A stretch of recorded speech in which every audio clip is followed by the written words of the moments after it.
Dear ப்ரீமியர்ல பார்த்தேன். ம்.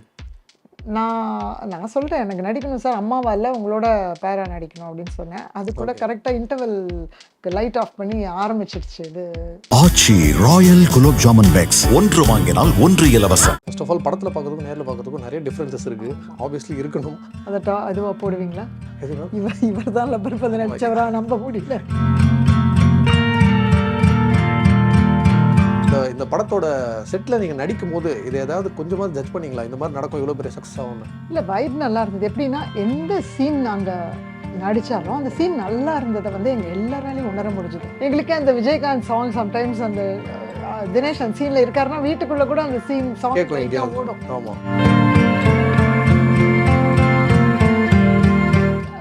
அவர் பேசுறதெல்லாம் ரொம்ப படப்படன்னு சத்தமாக பேசுகிற மாதிரிலாம் தெரியாது. கொஞ்சம் காமாக குவைட்டாக தான் உட்காந்துருப்பாரு.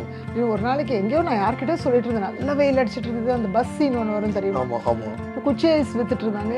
ஐஸ் சாப்பிட்டா நல்லா இருக்கும்ல. எங்கே நான் யார்கிட்ட சொன்னேன்னு கூட தெரியல.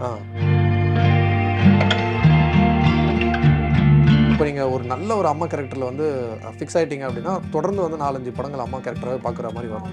இப்போ நீங்கள் அகைன் இந்த கேரக்டர் பண்ணியிருக்கீங்க. இதை பிரேக் பண்ணுறதுக்கு ஒரு ஆக்டருக்கு எவ்வளோ கஷ்டமாக இருக்குது? டெஃபினட்டாக ஸ்டீரியோ டைப் வந்து எனக்கு எப்படி ஆச்சரியமாக இருக்குன்னா, அவங்க போன படத்தை பார்த்துட்டு அந்த படத்தை பார்த்துட்டு கூப்பிடுறாங்க, ஆனால் அவங்க லுக்கை பார்த்து கூப்பிடுறதில்ல யாருமே. நீங்கள் சொன்னீங்க இன்னொன்று, விஜய் சேதுபதியோட பேர் பண்ணுற மாதிரி வரணும்னு. ஏன் விஜய் சேதுபதி சார் அவ்வளோ பிடிக்கும்? எல்லாருக்கும் ஒரு ரீசன் இருக்கும். அவர் வந்து லீடா அந்த ஆரஞ்சு மிட்டாய் ஒரு படத்தில் லீடா அவர் ஓல்டர் கேர் ரோல்லாம் பண்ணினாரு. He is a kind where இப்போ ஸ்டோரி டிமாண்ட் பண்ணிச்சுன்னா அந்த மாதிரி மைண்ட் பண்ண மாட்டாருன்ற ஒரு ஃபீலிங் வந்துச்சு.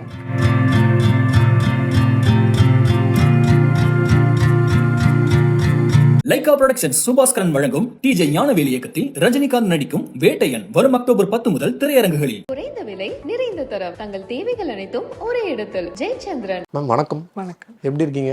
நல்லா இருக்கு. நீங்க எப்படி இருக்கீங்க? நான் ரொம்ப நல்லா இருக்கேன். ஃபர்ஸ்ட் ஆஃப் ஆல் படத்தில் பார்க்கறதுக்கும் நேரில் பார்க்கறதுக்கும் நிறைய டிஃப்ரென்சஸ் இருக்கு. ஆப்வியஸ்லி இருக்கணும். அதுவா போடுவீங்களா? எது மேம்? இவர் தான் லப்பர் பந்து நடிச்சவரா நம்ப முடியல. இவர் தான் நான் நம்ப முடியல. யாரா போடுவாங்களான்னு பாக்குறேன். ஏன்னா இந்த மாதிரி இருக்கிற மாதிரியே ரோல்ஸ் பண்ணணும்னு ஆசை. Middle age roles. Okay, waiting. அப்படி நீங்க ஒரு இன்டர்வியூல சொல்லி கூட இருந்தீங்க, எனக்கு வந்து ஹீரோயின் பண்ணணும்னு ஆசை, விஜய் சேதுபதி சாரோட பண்ணணும்னு ஆசை அப்படின்னு.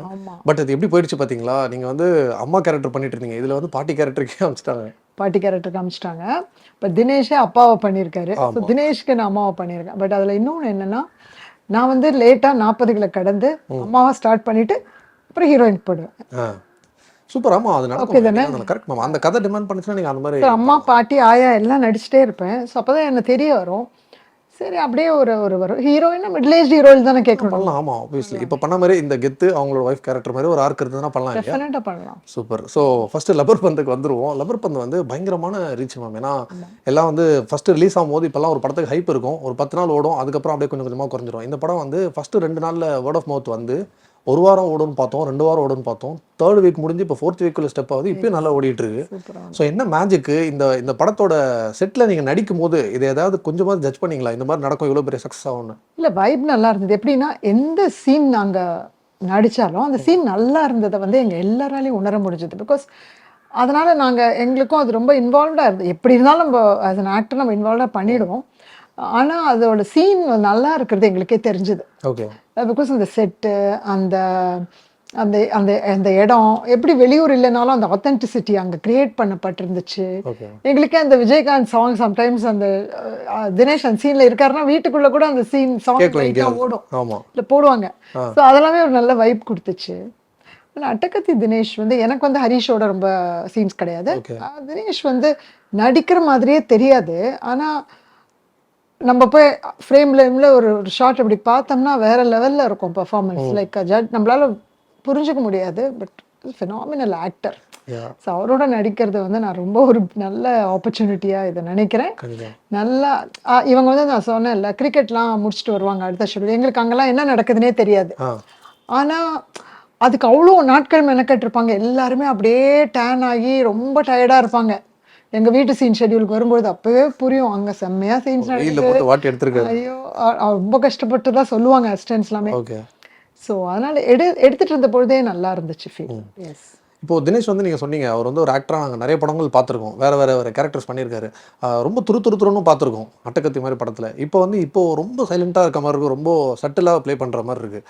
ஆக்சுவலாக எப்படி இருப்பார் செட்டில்? அவர் பேசுறதெல்லாம் ரொம்ப படப்படன்னு சத்தமாக பேசுகிற மாதிரிலாம் தெரியாது, கொஞ்சம் காமாக குவைட்டாக தான் உட்காந்துருப்பாரு. ஆனால் நீங்கள் பேசுனீங்கன்னா நிறைய பேசுவார், ஹீல் டாக், அவராகவும் பேசுவார், நிறையா பேசுவார், வெரி ஃப்ரெண்ட்லி பர்சன். ஒரு நாளைக்கு எங்கேயோ நான் யார்கிட்ட சொல்லிட்டு இருந்தேன், நல்லா வெயில் அடிச்சிட்டு இருந்தது, அந்த பஸ் சீன் ஒன்று வரும் தெரியுமா? ஆமாம் ஆமாம். ஸோ அந்த பஸ்ஸில் உட்காந்து அந்த எல்லாம் அங்கங்கே நின்று போயிட்டு இருந்துச்சு. இப்போ குச்சி ஐஸ் வித்துட்டு இருந்தாங்க, ஐஸ் சாப்பிட்டா நல்லா இருக்கும்ல, நான் யார்கிட்ட சொன்னேன்னு கூட தெரியல. அடுத்த 10 நிமிஷம் ஒரு 20-30 பேர் அங்கே ஐஸ் சாப்பிட்டு இருந்தோம், எல்லாரும் குச்சி ஐஸ் சாப்பிட்டு இருந்தோம். இவர் தான் வாங்கி கொடுத்து ஏற்பாடு பண்ணியிருக்காரு. டக்குன்னு அதை ஒரு சின்ன கேட்கறது, அது இன்னும் 2 பேர் கூட சொல்லியிருப்பாங்க போல, அங்கே பசங்க எல்லாம் நடிச்சிட்டு இருந்தது கண்டினியூட்டிக்கு ஷார்ட்ல, ஸ்கூல் பசங்க. ஸோ எல்லாம் சேர்த்து 2-3 பேர் சொன்னதுக்காக. ஸோ அந்த மாதிரி it's a very nice person. And பெர்ஃபார்மன்ஸில் அவர்கிட்ட கற்றுக்கிட்டே இருக்கலாம். ஒரு ஷார்ட்டில் இருக்கிற மாதிரி அவரோட பெர்ஃபார்மன்ஸ் அடுத்த ஷார்ட்டில் இருக்காது, இம்ப்ரோவைஸ் ஆகிட்டே இருக்கும். என்ன ஹோம்ஒர்க் மண்டைக்குள்ளே என்ன ஓடுதுன்னெலாம் கண்டுபிடிக்கவே முடியாது. ஓகே, அந்த மாதிரி ஒரு புதிர் தான் அவர். சூப்பர். ஸோ நீங்கள் சொன்ன மாதிரி எல்லாருக்குமே ஒரு சூப்பரான கேரக்டராக இருக்குது. எல்லாருக்குமே வந்துட்டு அங்கே வர எந்த ஒரு கேரக்டரும் சும்மா வந்துட்டு போகிற மாதிரிலாம் இருக்காது, எல்லாருக்கும் ஒரு விஷயம் இருக்கும். ஸோ அந்த கிவ் அண்ட் டேக் எப்படி இருந்தது மேம் பிட்வீன் ஆக்டர்ஸ்? ஏன்னா நீங்கள் செட்டில் வந்துட்டு உங்களுக்கு ஒரு வைப் இருக்கணும், நீங்கள் எல்லாருமே ஃபஸ்ட்டு ஒரே ஒரு சிங்கில் வரணும். அதுக்கு எவ்வளோ டைம் ஆச்சு அண்ட் உங்களுக்குள்ளே அந்த கிவ் அண்ட் டேக் எப்படி இருந்தது? இது வந்து ஏற்கனவே கொஞ்சம் நிறைய இன்டர்வியூஸ்லாம் போயிட்டே இருக்கு, அவங்க கிட்டேருந்து கொஞ்சம் ஷேரிங்லாம் உங்களுக்கு கிடச்சிருக்கும்னு நினைக்கிறேன். நான் Sanjana and Swasika used to really have good fun. We used to keep dancing in the caravan, பாட்டு பாடிட்டு நைட் ஷூட்ஸ் ஃபியூ டேஸ் இருந்தது. அவங்க அளவுக்கு எனக்கு நம்பர் ஆஃப் டேஸ் கம்மி, அவங்க அளவுக்கு கிடையாது. இருந்தாலும் இருந்த டேஸில் நாங்கள் நல்லா பாட்டு பாடி டான்ஸ் ஆடி ஜாலியாக இருப்போம். ஸோ ஓரளவுக்கு, ஏன்னா அங்கே கொஞ்சம் டென்ஷனாக தான் போயிட்டுருக்கோம், ஏன்னா சீன்ஸ்லாம் இன்டென்ஸ் சீன்ஸ் தான், ரொம்ப எல்லாம் எதுவுமே நீங்கள் டே 1லேருந்து பார்த்தீங்கன்னா ட்ராமா தான், சண்டை தான், அப்படி தான் போயிட்டுருக்கோம். ஓகே. ஸோ அதனால் அவங்க அந்த சீரியஸ்னஸ் கொடுத்து நடிச்சாகணும், எங்கள் 3 பேருக்கு சேர்ந்து சீன் வரும். ஸோ இருந்தாலும் நாங்கள் செட்டு மற்ற சீன்ஸ் நடிக்கும்போது கொஞ்சம் அப்படி ஜாலியாக பேசிட்டு கொஞ்சம் நாங்கள் எங்களை கொஞ்சம் என்டர்டெயின்டாக வச்சுக்கிட்டு இருந்தோம். அந்த மாதிரி very friendly both of them, Sanjana and the whole team itself. எல்லாருமே இவங்க 2 பேரும் எஸ்பெஷலி as women நாங்கள் நிறைய பாண்ட் பண்ணோம். நிறைய சூப்பர் சீன்ஸ் இருந்தது. உங்களோட சீனில் வந்துட்டு எனக்கு 2 சீன் வந்து ஃபேவரட் சீன். ஒன்று வந்துட்டு இவர் சாரி போட்டு படுத்துட்டு இருக்கும்போது நீங்கள் பார்ப்பீங்க, அதுக்கப்புறம் அவங்க வீட்டில் போய் நீங்கள் பேசும்போது அதை கன்வே பண்ணுவீங்க, அவங்ககிட்ட சொல்லுவீங்க. ஸோ அந்த பர்டிகுலர்லி அந்த சீன் அவங்க வீட்டுக்கு போகிற சீன் இருக்குல்ல, அது வந்து அப்போ தான் ஃபஸ்ட் டைம் அவங்க வீட்டுக்கு போகிறீங்க. அவங்க வீட்டுக்கு போனோடனே அந்த தண்ணி கூட தயங்கி தான் குடிப்பீங்க, இந்த விஷயங்கள்லாம் ஓடிட்டுருக்கோம். ஆனால் அவங்கள வந்து நீங்கள் கூப்பிடணும், நீ வந்து பொண்ணு மாதிரி இல்லை, எங்கள் எல்லாருக்கும் அம்மா மாதிரி, நீ வந்து குடும்பம் மாத்திரை கூட டைமுக்கு சாப்பிட்றதில்ல, எல்லாமே வந்து கன்வே ஆகும். அந்த சீன் எவ்வளோ கஷ்டமாக இருந்தது, அவர் எவ்வளோ லேர்னிங்காக இருந்தது, அந்த சீன் எப்படி இருந்தது? இதுக்கு வந்து நான் வந்து ஆரம்பத்துலேருந்து சொல்லணும். ஒன்று வந்து நான் வந்து நட்சத்திரம் நகர்கிறதுன்னு ஒரு ஃபிலிம் பண்ணியிருந்தேன், நீங்கள் பார்த்துருப்பீங்கன்னு நினைக்கிறேன். அதுக்கு குணச்சித்திர நடிகை அவார்டு வந்துச்சு. அதே சமயத்தில் ஆனந்த் விகடனில் அவார்டு கொடுத்தாங்க, அவரும் சாரும் வாங்கினார், தமிழிசை பச்சமுத்து நெஞ்சுக்கு நீதிக்காக டைலாக் ரைட்டிங்க்கு வாங்கினார். ஸோ அதுக்கு முன்னாடியே எனக்கு ஃபோன் பண்ணி இந்த ரோல் கொடுத்துட்டாரு, சொன்னார் நான் நட்சத்திரம்லாம் பார்த்துருக்கேன், கொஞ்சம் எமோஷன் இருக்கும், அது ஒரு முக்கியமாக 1-2 சீன் தான் உங்களுக்கு வரும், ஆனால் அந்த ஒரு எமோஷனல் சீனுக்கு நீங்கள் பண்ணோம் அப்படின்னு சொன்னார். சரின்ட்டு சரி ஓகே, கெட்டப் டெஸ்ட்டுக்கு கூப்பிட்டாரு, ஒரு ஆயா லுக்கு அதெல்லாம் இருந்துச்சு, கொஞ்சம் வருத்தமாக அதை எவ்ரி டைம் வருத்தத்தை சொல்லிகிட்டே தான் இருப்பேன், அவரும் கேட்டுகிட்டே இருப்பார். தயங்கலாம் இல்லை, பண்ணணும்னு முடிவு பண்ணிட்டீங்க? இல்லை போய் லுக்கு நான் பண்ணுறேன்லாம் ஸோ எல்லாம் ஓகே பண்ணியாச்சு. பட் இருந்தாலும் என்ன சார் ஆயான்னு சும்மா சொல்லிட்டு இருப்பேன், அவரும் தீர்மானமாக இருந்தார், அதெல்லாம் இல்லை நான் தான் ஆயா பண்ணுறேன்னு தீர்மானம். சரி, எனக்கு என்னென்னா அட்டகத்தி தினேஷ் அவங்க எல்லாம் காம்பினேஷன் இருக்குது. ஸோ நான் தான் சொன்னேன், எனக்கான ரோல்ஸ் இப்போ அம்மா ஆயா அதெல்லாம் தான்ன்றது நான் ஆல்ரெடி என் மைண்டில் செட் பண்ணிட்டேன். தட் இஸ் ஓகே, பிகாஸ் என்னை பொறுத்த வரைக்கும் நடிக்கணும், நல்ல சீன் இருக்கிறத கொடுக்குறாங்க. ஸோ ஆஃபீஸில் ஒரு நாள் என்ன சொல்ல வந்தேன்னா, ஒரு சின்ன ஒர்க் ஷாப் ஆட்டம் பண்ணி டயலாக்லாம் பார்த்தோம் நாங்கள் எல்லாம், டேரக்டர் என்ன மாடுலேஷன் சொல்லும்போது இந்த சீனை தான் குறிப்பிட்டு எனக்கு பார்த்தோம், வீட்டு சீனும் பார்த்தோம், வீட்டில் சில சண்டைகள் நடக்கும், அதையும் பற்றி இதை பார்த்தோம், இதை பற்றின அவருடைய மாடுலேஷன் அவருடைய புரிதல் அதெல்லாம் சொன்னார் அவர். அதுக்கப்புறம் அந்த சீன் நடக்கும்போது அதுக்கான மெனக்கடல் எனக்கு ரொம்ப அதிகமாக தெரிஞ்சு, அந்த சீனுக்கு ரொம்ப அவர் இம்பார்ட்டன்ஸ் கொடுத்துருந்தாரு. அதுக்கு நான் எங்களோட அவருடைய ஃபோக்கஸை பார்த்து எங்களுக்கு எவ்வளோ ஃபோக்கஸ் இருக்கணுன்றதை நான் புரிஞ்சுக்கிட்டு அதில் ரொம்ப ஃபோக்கஸ்டாக இருந்தோம். அண்ட் மீட்டர் வந்து அவர் அப் அண்ட் டவுன் நிறையா கரெக்ஷன் பண்ணிகிட்டே இருந்தார். அவருக்கு ரொம்ப எமோஷனும் தேவைப்படலை, சில பார்ட்டில் சின்ன எமோஷனோட ட்ரை பண்ணி பார்த்தார், அப்புறம் வேணும்னு. ஸோ இந்த மாதிரி நிறைய மிக்ஸ், இது எனக்கு ஏற்ற மாதிரியான அவங்களோட கவுண்டர் ரியாக்ஷனுக்கும் அவர் நிறைய மெனக்கடல் இருந்துச்சு. அங்கேயும் அவருக்கு பர்டிகுலராக தான் அவருக்கு தேவைப்பட்டது, ரொம்ப தேவைப்படலை. ஸோ ப்ளஸ் ரொம்ப ரொம்ப டிஸ்கிரைப் பண்ணி இப்படி அப்படின்லாம் எனக்கு சொல்லலை. அந்த ஸ்கிரிப்டில் என்ன இருக்கோ அதை நான் புரிஞ்சுக்கிட்டது தான். ஆனால் அது முக்கியமான சீனுன்ற அளவுக்கு எனக்கு தெரியும். ஸோ அப்பயே சொல்வார், எல்லாம் பேசுவாங்க பாரு, உங்களுக்கு அப்படி ஒரு சீன் முக்கியம், ரொம்ப சீன் இந்த சீன்னாரு. அதுக்கு அடுத்ததுலேருந்தே அது எடிட்டிங்லேருந்து அங்கேலேருந்து எல்லாரும் உங்கள் சீனை சொல்கிறாங்க, நல்லா இருக்குன்னு சொல்கிறாங்கன்னு சொல்ல ஆரம்பிச்சாங்க. இன்னி வரைக்கும் அது போயிட்டுருக்கு, இன்னி வரைக்கும் போயிட்டுருக்கு அது. ஸோ அது நல்லா இருந்தது, அந்த சீன் நடித்தது எல்லாமே நல்லா இருந்தது. அண்ட் ஸ்வாசிகா கிட்ட பேசும்போது அவங்க சொன்னாங்க, அந்த சீனில் வந்துட்டு எனக்கும் அவங்களுக்கு ஒரு பாண்ட் இருக்குது, அதாவது ஆஃப் ஸ்க்ரீனே அவங்க 2 பேருக்கும் ஒரு பாண்ட் இருக்குது. ஸோ அவங்க அந்த மாதிரி எமோஷனலாக பேசும்போது எனக்கு என்ன அறியாமல் அழுக வந்துருச்சு. இப்போ டேரக்டர் வந்து கட்டு, நீங்கள் அழக்கூடாது, ஆக்சுவலாக மற்ற இடத்துல வந்து இதுதான் கேட்பாங்க, நீங்கள் வந்து ஃபஸ்ட்டு பாண்ட் ஆயிக்கோங்க, அவங்க இப்படி பேசும்போது அழணும் அப்படின்னு. ஆனால் நீங்கள் வந்து ரொம்ப ஸ்டிஃபான கேரக்டர், அதாவது அவங்களோட கேரக்டர் யசோதா வந்து ரொம்ப ஸ்டிஃப், நீங்கள் அழக்கூடாது, நீங்கள் வந்து அவங்கள பார்த்தே பேசணும், நீங்கள் கரையக்கூடாது, ஆனால் அவங்க மனசு வந்து கொஞ்சம் கொஞ்சமாக மாறுது அப்படின்னு. ஸோ அதுக்கு நிறைய டேக்ஸ் போச்சுன்னு தான் சொன்னாங்க. இந்த பக்கம் உட்காந்து அவங்க படுற கஷ்டத்தை பார்க்க உங்களுக்கு எப்படி இருந்தது? இல்லை, எனக்கு வந்து நல்லா தானே பண்ணாங்க, ஏன் போதுன்னு போது தான் நான் இப்போ சொல்லிட்டு இருந்தேன்ல ஆல்ரெடி உங்களுக்கு. டைரக்டர் ஒரு பர்டிகுலர் இது எதிர்பார்க்குறாரு, இவ்வளோ போகக்கூடாது, இவ்வளோ வேணாம் அவ்வளோ வேணான்ட்டு அதை வந்து பண்ண நிறைய டேக்ஸ் போயிட்டு இருந்துச்சு. எனக்கும் நிறைய டேக்ஸ் போச்சு அந்த இதில். ஏன்னா அவர் அந்த ஒரு எமோஷனை வந்து சரி ரொம்ப ட்ராமாட்டிக்காக போய் அவ்வளோ மேனிப்புலேட் பண்ணுற மாதிரி இருக்கக்கூடாது, இயற்கையாகவும் இருக்கட்டும், ரெண்டுத்துக்கும் ஒரு மிட்வே மாதிரி தோணுது. அதை நீங்கள் மேனிப்புலேஷன் எடுத்தாலும் எடுத்துக்கலாம், இல்லைனாலும் இப்படியும் எடுத்துக்கலாம்.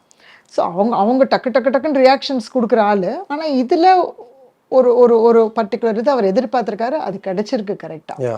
ஸோ அதனால தான் எங்கள் 2 பேரோட ஒர்க்கையும் பார்க்கும்பொழுது அந்த சீனில் வந்து டைரக்டரோட மெனக்கடல் வந்து எனக்கு ரொம்ப பாராட்டத்துக்கு உரியதாக இருந்துச்சு. நிச்சயமா படத்தில் வந்து நிறைய எல்லா கேரக்டர்ஸ் இருக்கீங்க, அதை தாண்டி இன்னும் கேரக்டர்ஸாகவே இருக்கிறது வந்து அந்த டிஃபன் பாக்ஸு, அதுக்கப்புறம் விஜயகாந்த் சார் ஒரு கேரக்டர் படத்தில் த்ரோட் த மூவி வந்து எங்களுக்கு விஜயகாந்த் சார் வந்து ஃபீல் ஆகிட்டே இருந்தார்.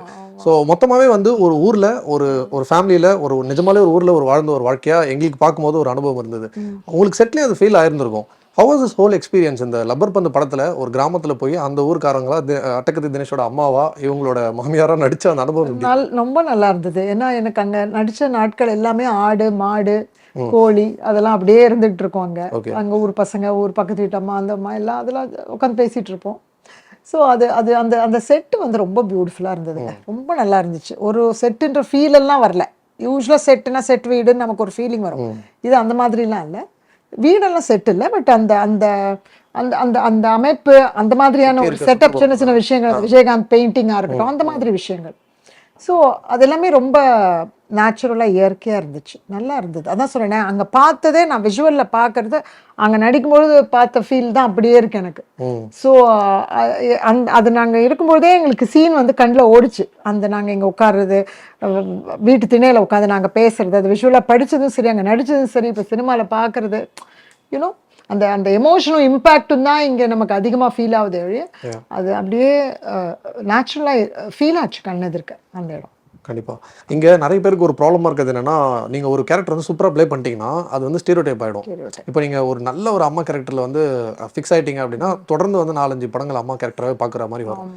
இப்போ நீங்கள் அகைன் இந்த கேரக்டர் பண்ணியிருக்கீங்க, இதை பிரேக் பண்ணுறதுக்கு ஒரு ஆக்டருக்கு எவ்வளோ கஷ்டமாக இருக்குது? நீங்கள் வரும்போது அதை நோ சொல்கிறதுக்கு உங்களுக்கு நிஜமாலே கதை பிடிச்சிருக்கலாம், பட் நோன்னு சொல்லி ஒதுக்குனது உண்டா? இல்லை, நான் ஏஜுக்காக நான் வயசான கேரக்டர் நான் ஒதுக்கினதில்லை. இப்போ கூட அதை விட வயசான ஒரு ரோல், சின்ன ரோல், ஆனால் அது என்ன தான் வேணும், இம்பார்ட்டண்ட்டாக எனக்கான பர்ஃபார்மன்ஸ் இருந்துச்சு. ஆனால் அது அதுக்கு அந்த கேரக்டர் நேம்லேயே ஒரு கிழவின்னு வரும். ஸோ நான் I wanted to do it because அதில் அந்த கெட்டப்புக்கான ஒரு சேலஞ்ச் இருந்தது எனக்கு, அதனால் நான் ஒத்துக்கிட்டு பண்ணேன். அண்ட் டெஃபினட்டாக ஸ்டீரியோடைப் வந்து எனக்கு எப்படி ஆச்சரியமாக இருக்குன்னா, அவங்க போன படத்தை பார்த்துட்டு அந்த படத்தை பார்த்துட்டு கூப்பிடுறாங்க, ஆனால் அவங்க லுக்கை பார்த்து கூப்பிடுறது இல்லை யாருமே, அவங்களுக்கு வந்து எமோஷன் பார்த்து தான் கூப்பிடுறாங்க. அது எனக்கு வந்து நான் ஒரு பெருமையாக எடுத்துக்கிறேன். நீங்கள் இதில் பண்ணியிருந்தீங்க, நல்லா பண்ணியிருந்தீங்க இந்த சீனில், ஸோ எனக்கு இது அதே மாதிரி எமோஷனல் இருக்குது. நீங்கள் இதில் ஹியூமர் ஒர்க், இப்போ ஸ்டார் மூவியில் நிறைய இடங்களில் ஹியூமர் ஒர்க் அவுட்டாக இருக்கும், ஸோ நீங்கள் ஹியூமர் பண்ணுறீங்க, இதில் கொஞ்சம் ஹியூமர், ஸோ அப்படி தான் கூப்பிடுறாங்க. பட் அவங்க வந்து அந்த கேரக்டரை ஓகே ஒரு மிடில் ஏஜ்டாக தானே பார்க்குறாங்க, ஸோ மிடில் ஏஜ் ரோல் கொடுக்குறாங்க. ரைட், நம்ம ஊரில் இப்போ இந்த மீடியாவில் தான் ட்ரெண்டிங் அம்மா, இப்போ அம்மாவாக கலக்கும் அப்படின்லாம் யார் தெரியுமா அப்படின்னு, அது வேற, அது படத்துக்கு படம் போடுவாங்க, அவங்களுக்கு அப்பதான் தெரிஞ்சிருக்கும்னு நினைக்கிறேன், அதனால போடுவாங்க. பட் ஸோ அதுதான் அந்த கோலிவுட்டின் அம்மா அப்படின்னு போடுறாங்க அவங்க. Okay, that doesn't matter. ஏன்னா நான் 3 வயசு குழந்தைக்கு அம்மாவை நடிச்சாலும் அம்மா தான், 30 வயசுக்கு நடிச்சாலும் அம்மா தான், தட் இஸ் ஓகே. ஸோ அம்மான்ற வேர்ட் பிடிக்கும் நினைக்கிறேன் எல்லாருக்கும், மீடியாவுக்கு எல்லாருக்கும், ஸோ சொல்லின்னு போட்டோம். பட் நான் சொன்ன மாதிரி நான் லேட்டாக ஸ்டார்ட் பண்ணியிருக்கேன், 40களை கடந்து தான் நான் என்னுடைய ஆக்டிங்கே ஆரம்பிச்சிருக்கேன். தோ எனக்கு 20லேருந்தே எனக்கு ட்ரீம் உண்டு. ஸோ நான் அம்மாவை ஆரம்பித்து பாட்டி ஆயாவெல்லாம் நடித்து நான் ஹீரோயினா ஐ மீன் லைக் நான் வந்து மிடில் ஏஜ் லீட் ரோல்ஸ் பண்ணணும்னு ஆசை. மிடில் ஏஜ்க்கான கதைகள் நிறையா இருக்குது. ரொமான்ஸ் இருக்குது, ஒரு சீரியஸ் ஃபேமிலி சப்ஜெக்ட்ஸ், பல விதமான கதைகள் எடுக்கலாம் இருக்கு. பை த வே நான் ஒரு படத்தில் லீடாக பண்ணியிருக்கேன். ஓகே. நான் ஃபுல் படம் ஒன்று லீட் பண்ணிட்டேன். அது வந்து ஃபெஸ்டிவல்ஸில் இப்போ மாமி ஃபெஸ்டிவல், மும்பை ஃபெஸ்டிவலில் செலக்ட் ஆகிருக்கு அந்த படம். பெருமாள் முருகன் ஒரு ரைட்டர் இருக்கார் இல்லையா, அவரோட சிறுகதையை பேஸ் பண்ணி அங்கம்மாள் அப்படின்னு ஒன்று இது. நான் தான் அந்த டைட்டில் கேரக்டர் ப்ளே பண்ணியிருக்கேன். அது திருநெல்வேலியிலேயே முழுக்க முழுக்க எடுக்கப்பட்டது. நிறையா எல்லாரும் டீமே ஹார்ட் ஒர்க் பண்ணியிருக்கோம். ஸோ கூடிய விரைவில் உங்களுக்கு தெரிய வரும்னு நினைக்கிறேன். கண்டிப்பாக மேம். அந்த படம் வந்து நீங்கள் மேனிஃபெஸ்ட் பண்ண மாதிரி நீங்கள் ஆல்ரெடி பண்ணியிருக்கீங்க. அந்த படமும் ரிலீஸ் ஆகி நீங்கள் சொன்ன மாதிரி ஹீரோயினா, நீங்கள் சொன்ன மாதிரி கேரக்டராக சூப்பராக ஒரு கேரக்டர் நினைக்கிறேன். நீங்கள் சொன்னீங்க இன்னொன்று விஜய் சேதுபதியோட பேர் பண்ணுற மாதிரி வரணும்னு. ஏன் விஜய் சேதுபதி சார் அவ்வளோ பிடிக்கும்? எல்லாருக்கும் ஒரு ரீசன் இருக்கும். அவர் வந்து லீடாக அந்த ஆரஞ்சு மிட்டாய் அது ஒரு படத்தில் லீடாக அவர் ஓல்டர் ரோல்லாம் பண்ணினார். ஸோ நான் என்ன யங்காக பார்த்து அப்படி சொல்லலை. அவர் வந்து கொஞ்சம் ஓல்டராக நடிக்கிறதுக்கு தயங்க மாட்டாருன்னு நினச்சிட்டு தான் நான் சொன்னேன். அண்டு நம்ம ஊரில் எப்போதுமே அப்படின்னா விமனுக்கு ஏஜை கூட்டி காட்டுறதும் மென்னுக்கு ஏஜை குறைச்சி காஸ்ட் பண்ணுறதுன்றது ரெகுலராக பண்ணுவாங்க ஈஸியாக. ப்ளஸ் இன்னொன்று வந்து I like him as an actor. So ரொம்ப சேலஞ்சிங்காக இருக்கும் அவரோட ஒர்க் பண்ணுறதுன்றது புரியுது.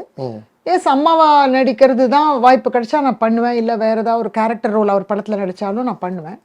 பட் இது வந்து எனக்கு என்ன தோணுச்சுன்னா, he is a kind where இப்போ ஸ்டோரி டிமாண்ட் பண்ணிச்சுன்னா அந்த மாதிரி மைண்ட் பண்ண மாட்டாருன்ற ஒரு ஃபீலிங் வந்துச்சு எனக்கு. He would play any role and his appearance and other things வந்து யூனோ அது வந்து கரெக்டாக இருக்கும் அப்படின்னு தோணுச்சு. அதாவது அவர் ஒரு ஃபியூ இயர்ஸ் எல்டராவோ அந்த மாதிரி நடிக்கிறதோ, இல்லை அவர் இப்போ இருக்கிறபடியே அப்படியே இருக்கிறதுனாலும் நல்லா இருக்கும்னு தோணுச்சு. அண்ட் ஆஸ் ஒரு காம்படிட்டிவ் ஆக்டராக நம்ம வந்து முடியுமா கூட நடிக்கணும் அப்படின்ற ஒரு எண்ணம் வரும்பொழுது, ஏன் நம்ம வந்து அம்மாவை நடிக்கணும்னு நம்ம நினைக்கணும் அப்படின்னு இப்படி ஒரு ஆசை. ஸோ அது சொல்லி பார்க்குறதுல என்ன இருக்குது, நம்ம ட்ரீம் பண்ணிகிட்டே இருக்கலாம்ல.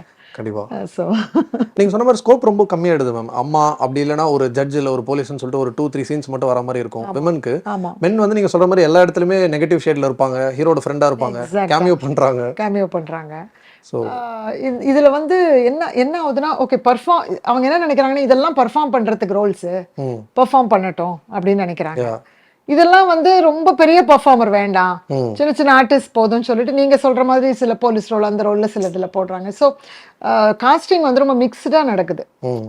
இப்போ இம்பார்ட்டண்ட்டாக இம்பார்ட்டண்ட்டாக இருந்தால் okay then let them comment. So ஒரு சிலரை பர்ஃபார்மன்ஸாக பார்க்குறாங்க, சிலரை வந்து ஓகே ஆக்டர்ஸ் இந்த லெவல் ஆஃப் ஆக்டர்ஸ் இந்த ரோல் கொடுக்கலாம் அப்படின்னு இருக்கிறதுனாலேன்னு நினைக்கிறேன் நான். அப்படி இல்லாமல் இருந்துச்சுன்னா ஐ திங்க் எல்லா டைப் ஆஃப் ரோல்ஸும் எல்லாரும் பண்ணலாம்னு நினைக்கிறேன். பட் சில டிஃப்ரென்ஸ். ஒரு பாலிட்டிஷியன் ரோல் பண்ணேன் இப்போ ரீசெண்டாக ஒரு படத்தில். அது ஹியூமர் ஆக்சுவலாக. ஸோ அது டைரக்டர் வாஸ் வெரி ஹாப்பி, நல்லா ஒர்க் அவுட் ஆயிருக்குன்ட்டு. So I'm hoping that will come to light அப்படின்னு சொல்லி. எனக்கு ஹியூமர் பண்ணுறது ரொம்ப ஆசை. அது என்ன age is something like will keep desiring and dreaming. அது நடக்காது நமக்கு தெரியாது, அது இல்லை important. But I want to do good roles, character roles, lead roles, important roles and variety of roles, comedy, villain, அந்த மாதிரி வெரைட்டியாக பண்ணணும்னு ஆசை. அப்போதான் ஒரு இன்ட்ரெஸ்டிங்காக இருக்கும். ஆமாம், ஏன்னா எமோஷன்லேயே அழுதுட்டே பண்ணுறதுன்றது ஈஸி கிடையாது. நம்ம அழுது இன்னும் ஆடியன்ஸ் கொஞ்சம் அவங்களும் ஃபீல் பண்ணுறாங்க அப்படின்னா, நம்ம அழுதோ அழாமலும் அது வந்து நாட் ஈஸி. அது வந்து எவ்ரி டைம் ஸ்ட்ரகிள் பண்ணி தான் நம்ம அந்த பர்ஃபார்மன்ஸ் பண்ண வேண்டியது. மீன் ஒர்க் ஆகுமா இல்லையான்னு தெரியாது. ஃபைனலாக ஒர்க் ஆகும்போது தான் ஓகே இட்ஸ் ஒர்க்ட் அப்படின்றது ஆடியன்ஸ்லேருந்து ரெஸ்பான்ஸ் வரும்போது தான் தெரியுது நம்மளுக்கு. But different kind of roles பண்ணணுன்றது நடிக்கணும், அதுதான் at the end of the day.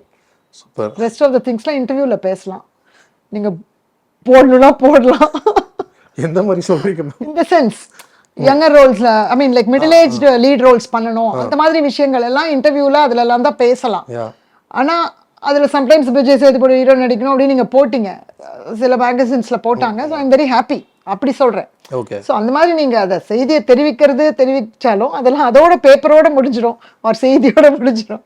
At the end of the day நடிக்கணும், அவ்வளவுதான் நடக்கும். அது கரெக்டான நேரத்துல கரெக்டான டைம்ல அந்த ஒரு ப்ராஜெக்ட் வரும். இப்போ என்ன சொல்லிட்டேன் நான், அவர் என்ன சொன்னாரு? அவர்கிட்டே சொல்லிட்டேன். அவர் வந்து டியர் பிரீமியர்ல பார்த்தேன், நான் சொல்லிட்டேன் எனக்கு நடிக்கணும் சார், அம்மாவா இல்லை உங்களோட பேரா நடிக்கணும் அப்படின்னு சொன்னேன். அது கூட கரெக்டாக இன்டர்வல் லைட் ஆஃப் பண்ணி ஆரம்பிச்சிடுச்சு. இது பதில் சொல்றதுக்குள்ள. பதில் சொல்றதுக்குள்ள அந்த நேரத்துல ரியாக்ஷனை கூட என்னால் பார்க்க முடியல சார். அபசகுணமான்னு கேட்கணும்னு நினைச்சேன். பட் சரி, ப்ரீமியரில் நம்ம டிஸ்டர்ப் பண்ணக்கூடாது. இட் வில் பி ஸ்பெஷலாக ஸ்க்ரீனிங்க்குன்னு வந்திருக்கோம். ஸோ அதனால நீங்கள் படம் முடிஞ்ச உடனே போய் சார் அந்த ரியாக்ஷன் அப்படின்னு கேட்டிருந்தீங்கன்னா செம்மையாக இருந்திருக்கும். ஆமாம். ஓகே. ஸோ இப்போ அடுத்தடுத்து என்னென்ன ப்ராஜெக்ட்ஸ்லாம் வந்துட்டு இருக்கு மேம்? ரெண்டு ஒன்று வந்து எமக்காதகின்னு ரொம்ப முக்கியமான படம். அது நடித்து 1.5-2 வருஷம் ஆயிடுச்சு. ஆனால் அது வந்து ரிலீஸ்க்காக வெயிட் பண்ணுறேன். அதுலேயும் என்னோட ரோலை வந்து ரொம்ப நிறையா பேசப்படுது. ஸோ அதுக்கு வெயிட் பண்ணுறேன். அதில் எல்லாமே கொஞ்சம் ஃபேர்லி நியூ ஃபேஸஸ். ஓகே. அப்புறம் லீட் பண்ணியிருக்கேன்னு சொன்னேன் இல்லையா, அங்கம்மாள், அது வந்து ஃபெஸ்டிவல்ஸ்க்கெலாம் போயிட்டுருக்கு. ஸோ அது ஒன்று வெயிட் பண்ணுறேன். அமரனில் பண்ணியிருக்கேன் நான். ஓகே. அமரன். ஸோ என்ன கேரக்டர் எதுன்னு இப்போ கேட்டால் சொல்லுவாங்களான்னு தெரியல. இல்லை, அது ஒன்றா வந்துடும். இன்னும் கொஞ்ச நாள் ட்ரெய்லரே வந்துடும் உங்களுக்கு. அந்த மாதிரி இப்போ எதாவது சொல்லிட்டோம்னா அந்த ஒரிஜினல் கேரக்டர் தேடி நம்ம போயிடுவோம். ஏன்னா அது பயோகிராஃபி வேறு, அதனால ரொம்ப உஷாராக இருக்கான்னு நினைக்கிறேன். கரெக்ட். இல்லை ஒரு இம்பார்ட்டன்ட் கேரக்டர் பண்ணியிருக்கேன். ஸோ பட் நல்லா இருந்தது எனக்கு. I was very happy working with Sai Pallavi and fan of both of the. Okay. So அவங்களோட ஒர்க் பண்ணுறது ரொம்ப பயங்கர காம்பினேஷன் வித் கமல் சாரோட ப்ரொடக்ஷன். யா எஸ்கே அண்ட் நிறைய விஷயங்கள் டிக் ஆயிடுச்சுன்னு நினைக்கிறேன் அந்த ப்ராஜெக்ட்ல. ஆமாம், எக்ஸாக்ட்லி. ஸோ அது I'm really waiting for it. Amazing director also. அதை தவிர வந்து சின்னது பெருசுமா இன்னும் 2-3 படங்கள் இருக்குது. ஐ திங்க் பெரிய லிஸ்ட் இல்லை, சின்ன லிஸ்ட் தான். Super ma'am. Once again thank you for your time. And ரொம்ப ரொம்ப சூப்பராக இருந்தது படம். லப்பர் பந்த் வந்து பயங்கரமாக என்ஜாய் பண்ணோம். ஹாப்பி. அதுவும் உங்கள் கேரக்டர் எல்லா கேரக்டர் எல்லாமே வந்து ரொம்ப பிடிச்சிருந்தது. ஒரு ஃபுல் மீல் சாப்பிட்ட மாதிரி ஒரு படமாக இருந்தது. Congratulations once again. அண்ட் உங்களோட ஃபியூச்சர் ப்ராஜெக்ட்ஸ் எல்லாமே மிகப்பெரிய வெற்றிடணும்னு சொல்லி இந்தியா கிளிட்ஸ் சார்பாக வாழ்த்துக்கள். Thank you so much. தேங்க்யூ. ஆச்சி ராயல் குலோப் ஜாமன் பேக்ஸ், ஒன்று வாங்கினால் ஒன்று இலவசம். லைகா புரொடக்ஷன்ஸ் சுபாஸ்கரன் வழங்கும் டிஜே ஞானவேல் இயக்கத்தில் ரஜினிகாந்த் நடிக்கும் வேட்டையன் வரும் அக்டோபர் 10 முதல் திரையரங்குகளில். குறைந்த விலை நிறைந்த தரம், தங்கள் தேவைகள் அனைத்தும் ஒரே இடத்தில். ஜெயச்சந்திரன்.